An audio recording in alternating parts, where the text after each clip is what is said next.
أعوذ بالله من الشيطان الرجيم.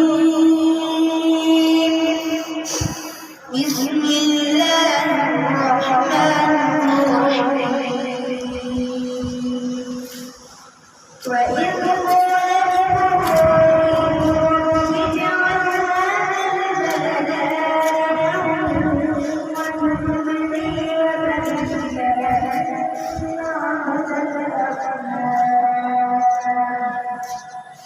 وبني رب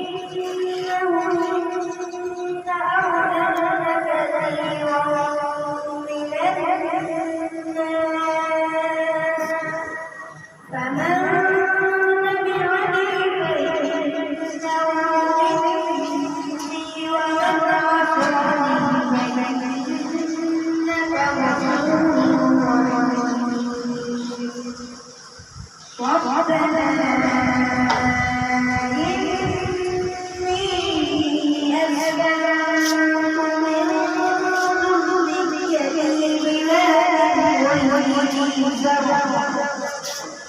بواد